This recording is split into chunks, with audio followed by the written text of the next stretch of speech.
Hello everyone, this is Timothy Mark with Alexandria. Hello everybody.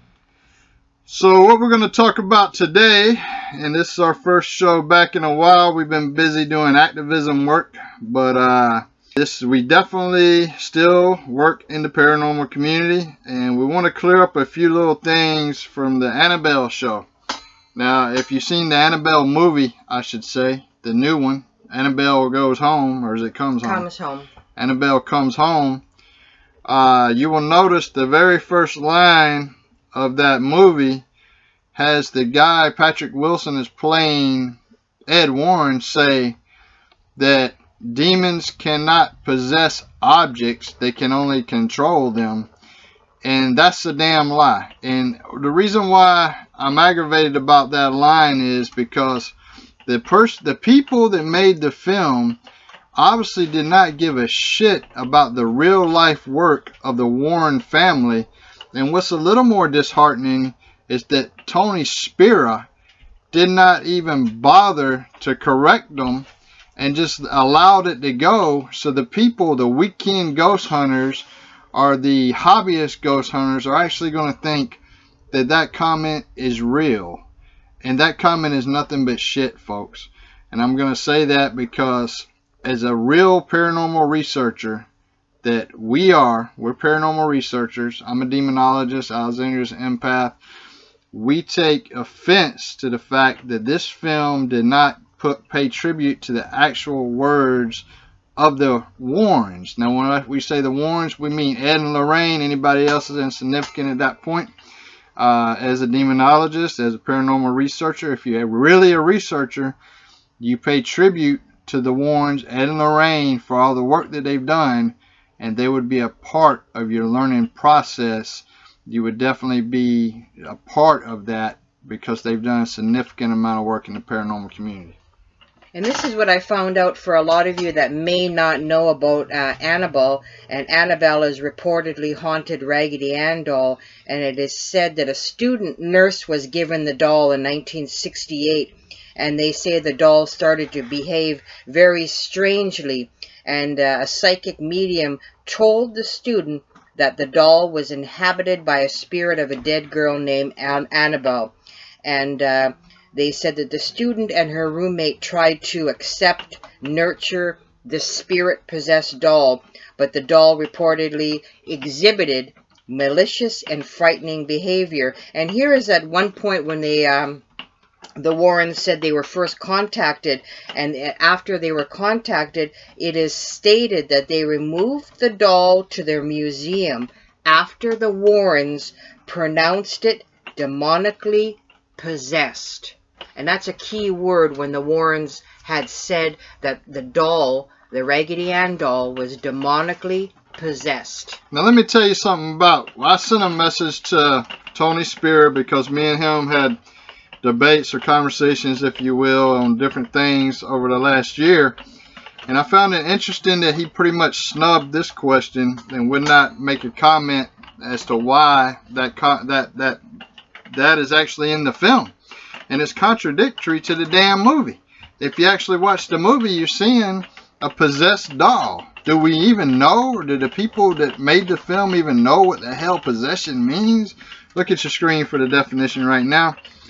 Very clear definition, and to make such an idiotic damn statement. It's also interesting that Texas State University assistant professor of religious studies had stated that most skeptics had dismissed the Warrens Museum as full of off-the-shelf Halloween junk, dolls, and toys. And this professor calls the Annabelle legend an interesting case study in the relationship between pop culture and paranormal folklore.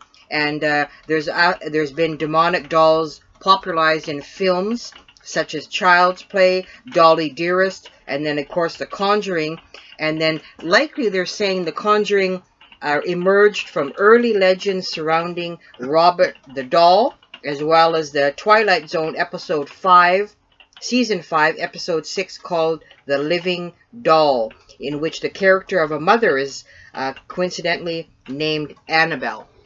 And so what I want you to do right now, and I want to go back even further. Let me tell you something about Tony Spear. He used to interview the Warrens back years ago for various shows that he had out, and he would interview them. And the fact that he didn't want to make a comment on this, and I'll tell you why, because you're going to hear a clip from a show that he was on that's on the Travel Channel.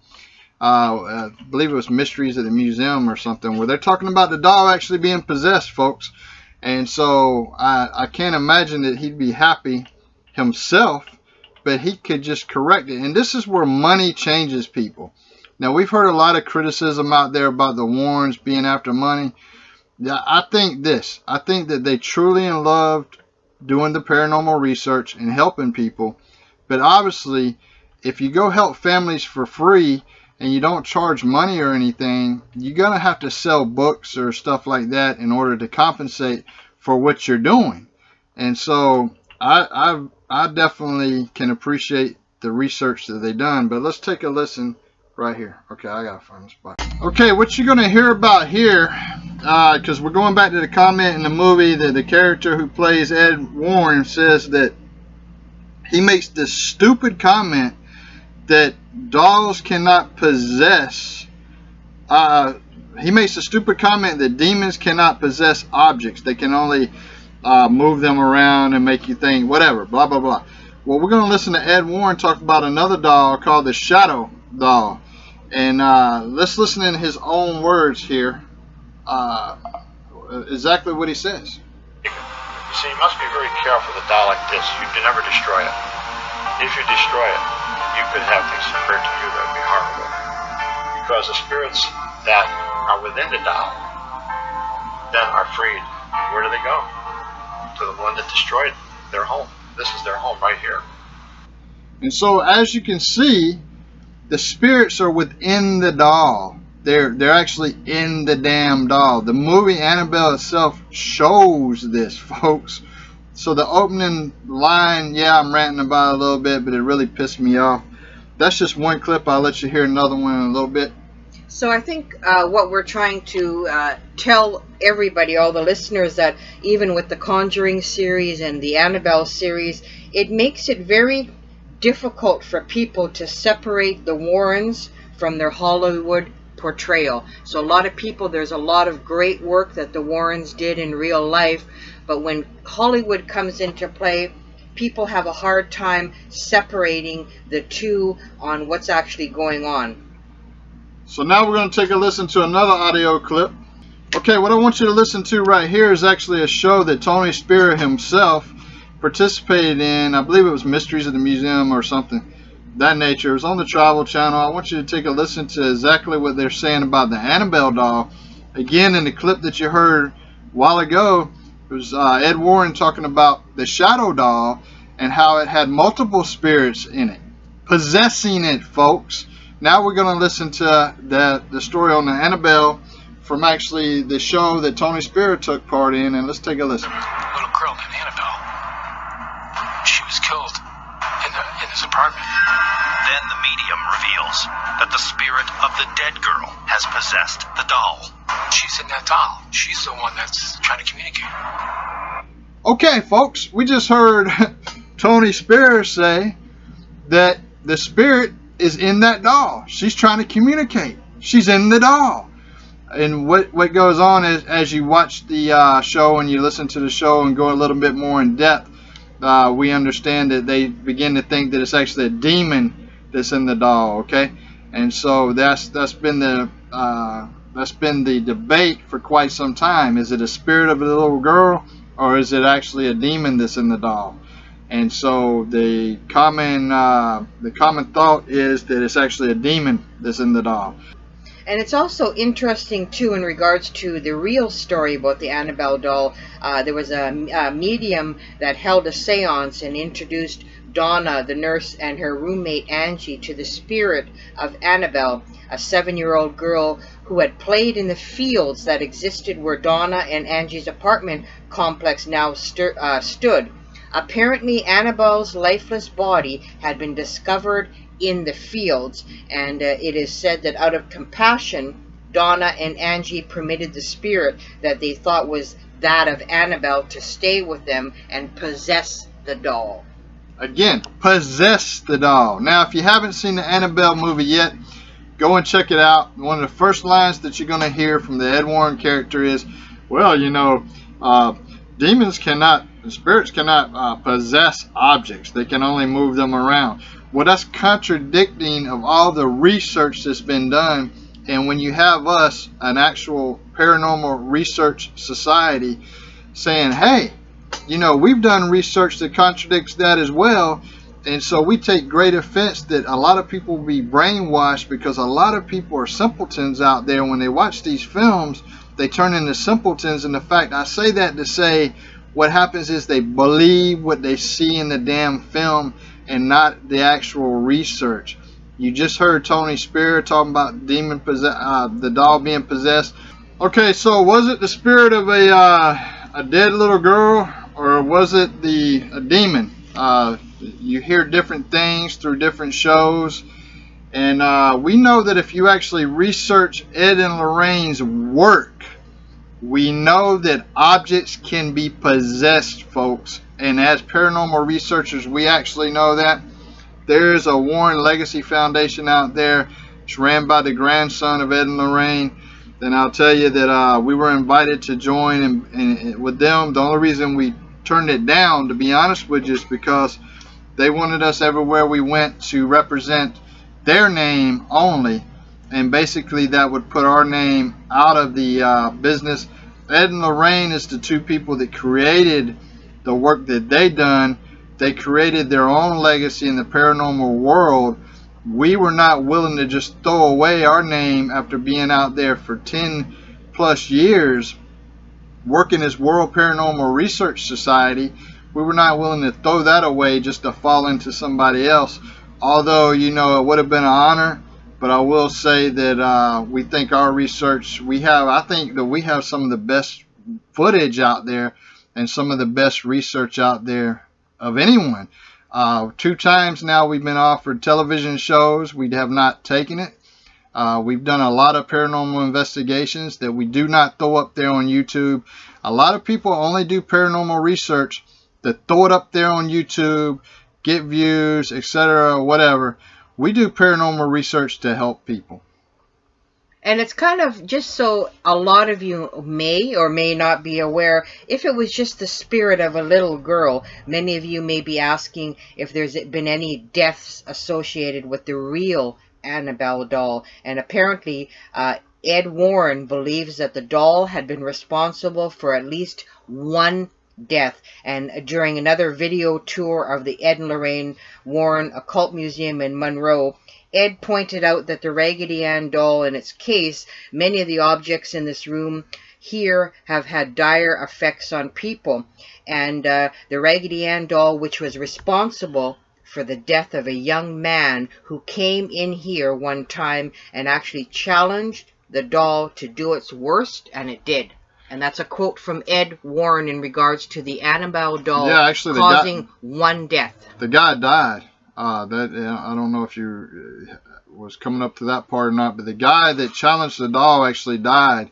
I think a few hours later he was killed. Well, apparently the young man came to their museum on his motorcycle with his girlfriend for a tour, and as Ed Warren was given the tour, the young man started to mock the doll, and while doing so, he ran up and began tapping the glass of the case that the doll was enclosed in. He challenged the doll to put scratches on him like it was supposedly done in the past to a man named Lou. And Ed kicked the young man out of the museum, and approximately 3 hours later, the young man died when he lost control of his motorcycle and hit a tree. And his girlfriend survived, but remained hospitalized for over a year.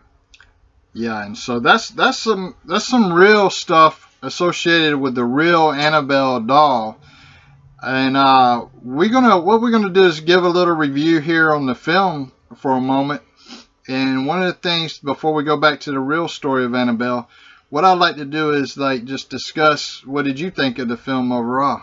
Well, I thought it could have been a lot better, and one of the things that was raised in the movie or brought forth in the movie, and I don't know if it's true or not, is that Ed and Lorraine's daughter said, and it was mentioned a few times in the movie, that she had the same ability as her mother, that she could see dead people, she could see people that had passed on everywhere. And so I found that interesting. I don't know in real life if she's ever mentioned that she has that, or that was just part of the Hollywood beefing up a story saying that the daughter, Judy, could see or had the same psychic abilities as her mother. Well, actually, we interviewed Judy's son, and if you go back and scroll down our channel here, you'll see the interview with him, and he talks a little bit about his mother's association or lack thereof with the Annabelle doll, and I don't think that she actually does the paranormal stuff from what I can remember in that interview, but we know Tony, her husband, does. And so even Tony in the Travel Channel interview said that the damn doll was possessed. And so let me give my take a little bit on the movie. It was not as scary as it should have been, or they could have made it. I think that if you have to rate it from a 3 to 5 stars, I'd give it 2.5 stars, because I just don't think that it was that great of a story, Actually, I was really disappointed. I think I would give it a 2. It was not scary, and it left a lot of things, a lot of scenarios unexplained.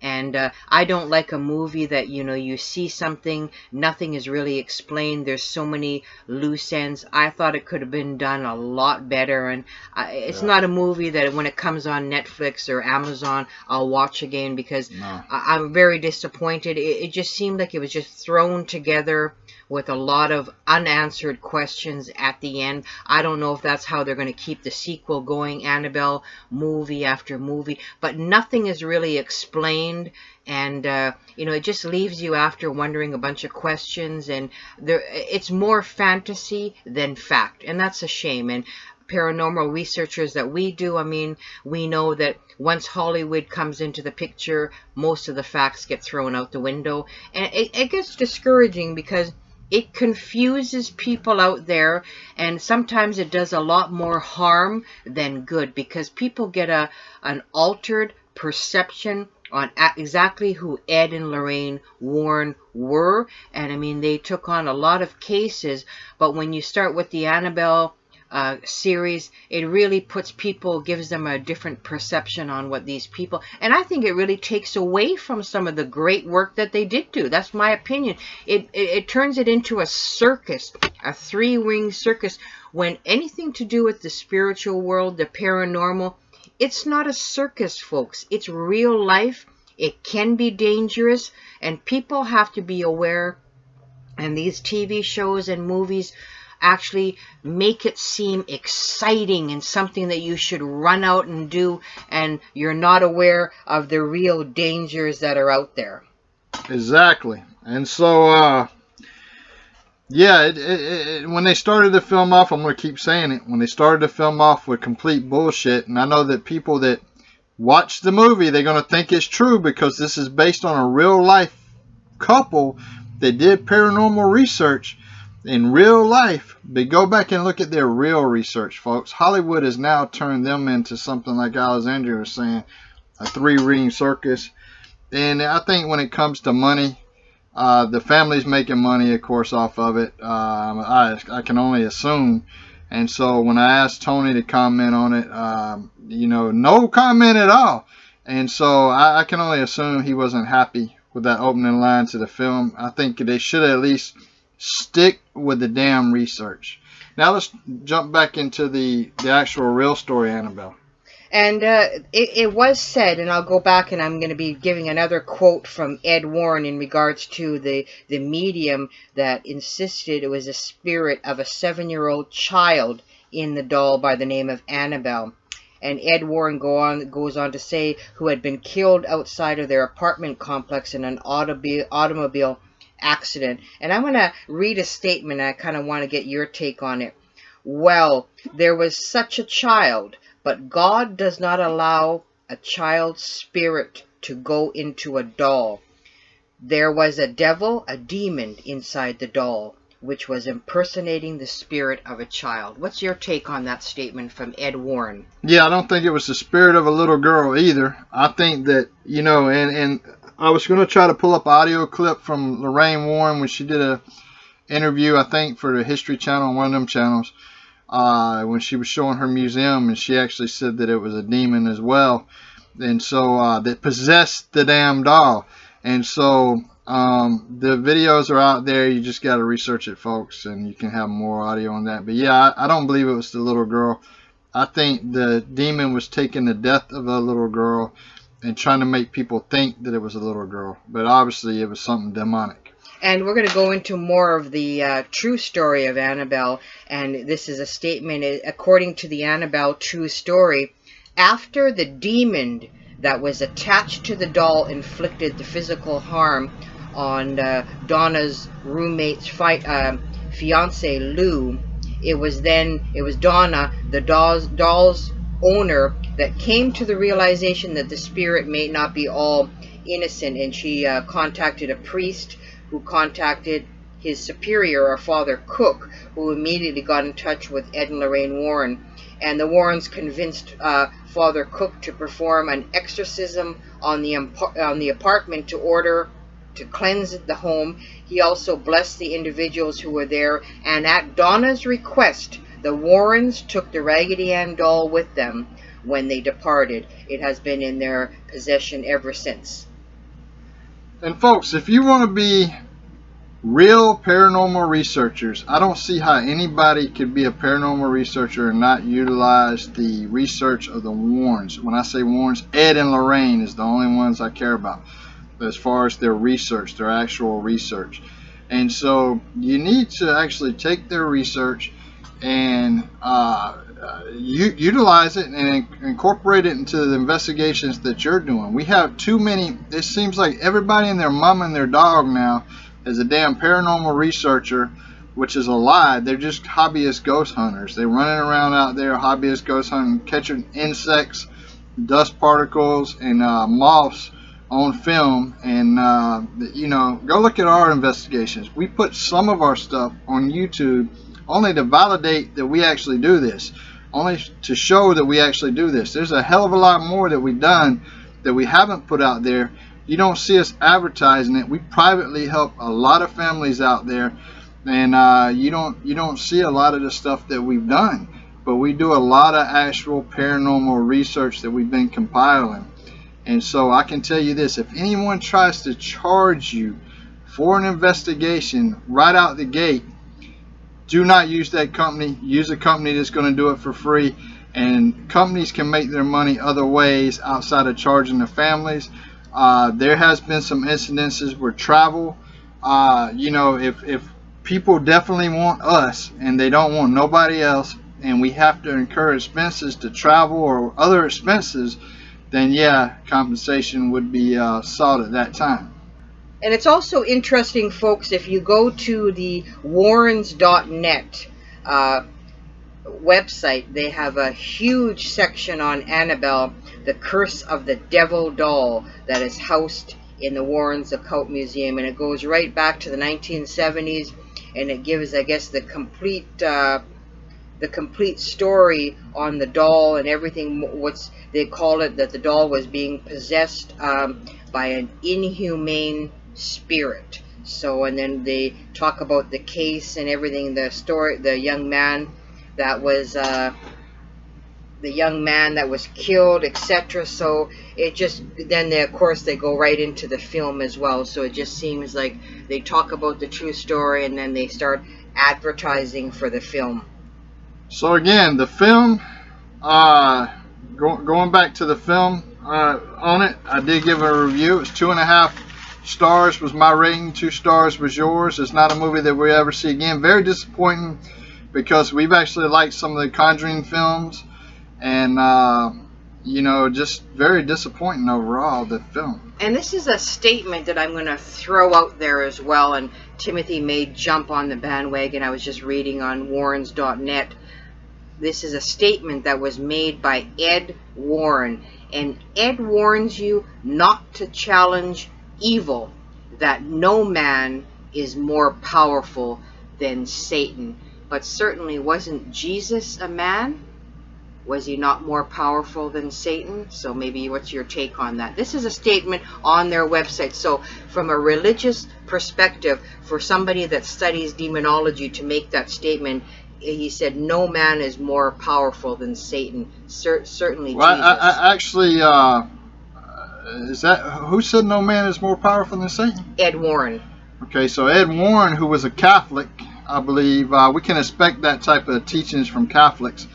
But if you're actually a Christian who studies the actual Bible and the Word of God, we do know this, and this is where I differ with Ed, okay, the Catholic.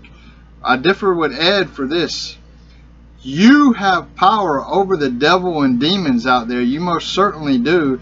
If Ed actually believed that damn comment, is that on the website? I wonder if that was actually his comment. That was on warrens.net. Yeah, I wonder if that was actually his comment. Yeah, well, it said Ed said that. That was Okay. a statement from Ed Warren. That's Very why I wanted disappointing. to challenge you, Timothy. Very, very disappointing to hear that, because Ed himself did not believe that, because he combated demons. So if he thought no man was more powerful than demons and devils, then why would he? It's contradictory to his work. So I kind of question that comment that's on that website. Actually, maybe he said it, and maybe he didn't realize his actions was contradictory, because they absolutely called out spirits. They absolutely called out demons. Yeah, but during their investigation. Yeah, but you and I have said, and you have told me many times, that anybody that utters the word of God, and it's the word that has power, is that not correct? We want our listeners there to kind of think about this. The word of God. If somebody uses the word of God, so if you're using an exorcism and you have a belief in the word of God, are you not more powerful than Satan? Exactly. You are more powerful than Satan, because power is in the Word. Actually, if you're a Christian that reads the Bible, you understand that power comes from the Word. And it says it in the Bible, actually, that there's power in the Word. And so, Catholics want you to believe that only priests can do this. And I'll tell you where that comes from. That comes from prayers being answered, the prayers of a just man compared to the prayers of an average person who is unjust. A just person's prayers will be answered first. But in a situation where you're battling demons, of course the words are going to win out over the demons. So I myself disagree with that statement. My statement? No, with what Ed said on warren.net. That is completely, because you and I in the field, we know that to be untrue. We called out demons how many times? We battled demons. We've called out demons on a lot of investigations. And I can tell you that I doubt, I wonder, I would like to hear that from Ed, not just see it on a website. I would like to go back and find an interview where Ed says that. And then I would have asked him, if I was interviewing him, I would have asked him this question. Well, how come you do it? You do it, but you just said no man. So Ed, are you saying that you're not a man? That's why I kind of doubt that he said that, because he's called out devils and demons and how many times? Well, go to warrens.net, and right under, when you go to the Annabelle story, that's the last statement before they go on to publicizing being Hollywood and all the Hollywood version of it. And I can tell you, as someone who's a demonologist such as myself, I've studied Ed's work, and I can tell you that yes, the power is in the Word, and the Word of God would defeat demons any day of the week. I think the whole purpose of that comment is this. Ed didn't want you, if he did say it, he does not want people dealing with things that they don't understand how to defeat it. Let's say that you're calling out demons and you don't know the words to say. You're going to lose. But I think that comment, since it is on warrens.net, should have been clarified, because like myself reading it and reading it to you and to the listeners, what are you really thinking about that? But folks, we're going to leave that alone for right now. And you know me from past videos, I like to do lists, or I'm going to give you 16 scary facts about the real life Annabelle doll that you may not know. So gives you something to ponder. Number 1, unlike the scary looking doll in the Conjuring universe films, in real life, Annabelle is a Raggedy Ann doll. Number 2, and it's not kept in a giant glass case, but one made of mostly wood. That's number 2. So we're going to go on to number 3 on our list. However, just like in the movie, there really is a warning message on the case. Number 4, as well as a tarot devil card stuck to the front. I don't know if you've seen that. I seen that in the Annabelle movie. There is a tarot devil card that is stuck on the front of the case. That is the case in real life as well. Number 5, if you visit the Warrens Occult Museum, they might play creepy church-like music as you approach the eerily lit up doll. Number 6, decades ago, a museum visitor ignored the warnings and banged on the doll's box. Again, it was reported he died in a motorcycle crash shortly after. Number 7, a priest from Hartford once visited the Warrens' home and threw the doll across the room, proclaiming God was more powerful than the devil. On his way back to the rectory, he got into a serious accident with a tractor trailer. The priest survived. Number 8, prayers are regularly done by a priest to bless the area in the room where the doll is kept. Number 9, Lorraine Warren did not like staring at the doll because it had done a lot of bad harm on a lot of people. This is fact number 10. Ed and Lorraine's daughter, Judy, said her parents told her not to give the doll recognition and to never look at it in the eyes. Number 11, Lorraine once said that the evil attached to Annabelle needs a body to go into. Again, Lorraine is saying that evil possesses the doll Annabelle. Number 12, and this is according to Tony Spira, Ed and Lorraine's son-in-law, and they name him as a protege, that doll is what he'd be most frightened of in the Warrens' collection. Number 13, the Warrens said that the doll was given as a birthday gift to a young student nurse, Donna, from her mother in 1970. But it wasn't long after that she started noticing strange behavior in her apartment. Number 14, however, Donna would still treat the doll like a little girl. In fact, you can see a little bracelet on its wrist to this day. Number 15, the Warrens also said that Donna and her roommate actually contacted a medium to hold a seance. Number 16, and finally, someone once offered Tony Spira $1 million to buy the real-life Annabelle doll. I wonder who that is. And they said that Spira, Zach Bagans, Spira stood firm, saying the doll was not for sale because it would be totally reckless and irresponsible to let the doll out into the public realm, folks. I want to deal with a couple of things that you said there. One, Judy was told to never give recognition to the doll, right? But yet they don't mind making the movies Annabelle. They don't mind supporting the movies Annabelle. How much more damn recognition can you give the doll? So, again, that comes into where money takes place. I want to say this, too. When I say the only Warrens that matter, I'm talking about as far as research, Ed and Lorraine. Judy's been very nice to us, actually. She's a very nice lady. She's a very caring woman. She's definitely an animal activist. And we have a lot of respect for Judy. And I can tell you that she's been very friendly with us. And I can tell you, before Lorraine passed away last Christmas, you got a handwritten letter from Lorraine, as well as a bracelet.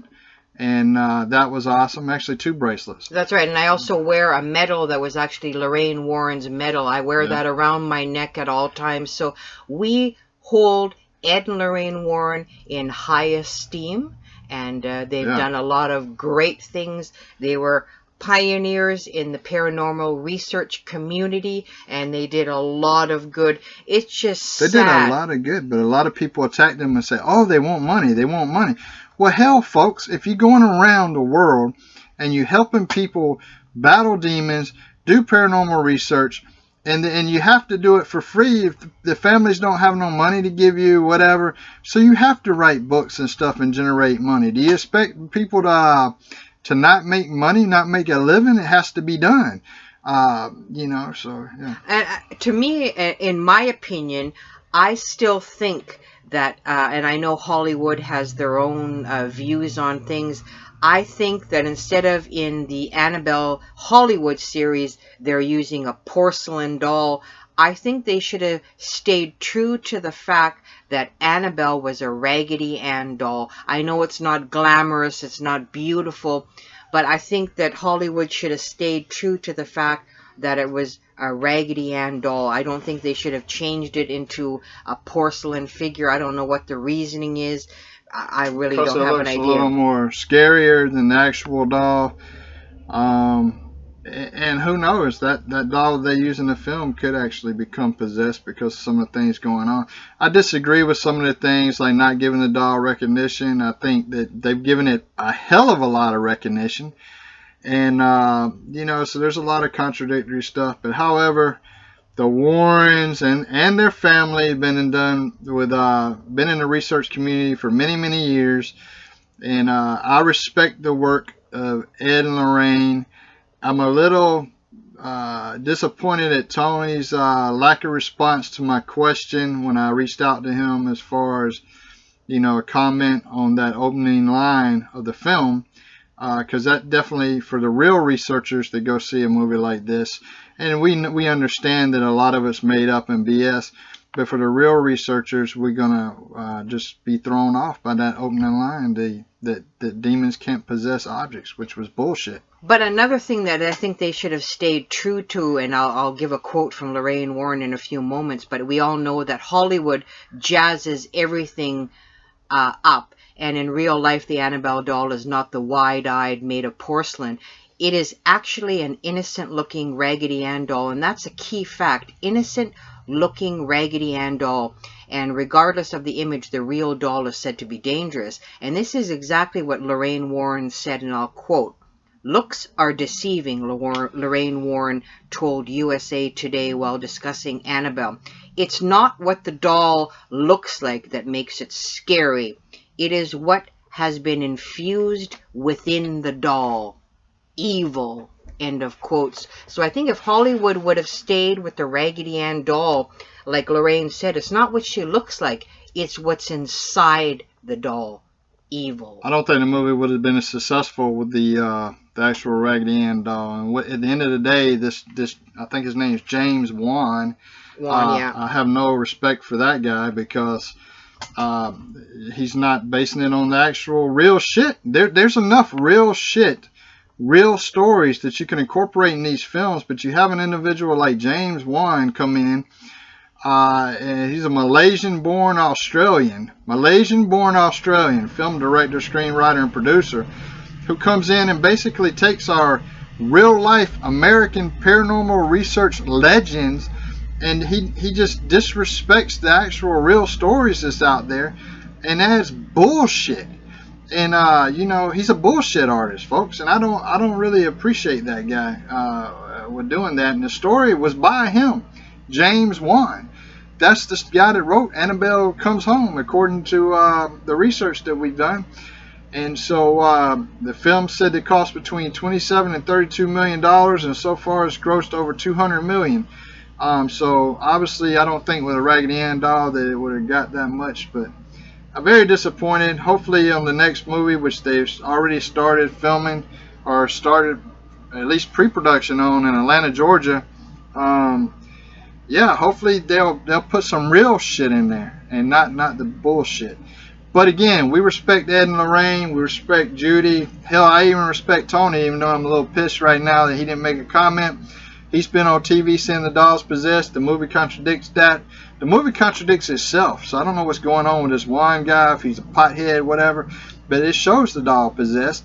And then the opening line says something completely different. Yeah, but did you also notice too that, and a lot of people may have not paid attention, that they made the appearance of the werewolf come into the film, and that's when apparently in Annabelle Comes Home Museum, a werewolf paw is shown to audiences resting on a shelf, and then later in the film we see a living, breathing werewolf lurking outside the bushes, and apparently, according to Spear, there's no such thing as a werewolf paw in the museum, but it was invented. They brought that into the film to give a nod to a London case that Ed and Lorraine worked on, and even they wrote a book about Well, they're saying it werewolf. could be in Conjuring 3. That's right. The Werewolf, a true story of demonic possession. They were involved in a case in London where a man would turn into a werewolf. So I think that's why they inserted the werewolf specifically in the film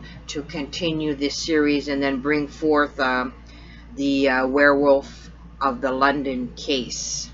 Yeah, and after we seen the movie, we waited a while. We was debating on whether to do this show or not because we were so disappointed in the film. But the film's not worth paying the money. Wait for it to come where you can see it for a lot less price. It's not worth the ticket price, really. No.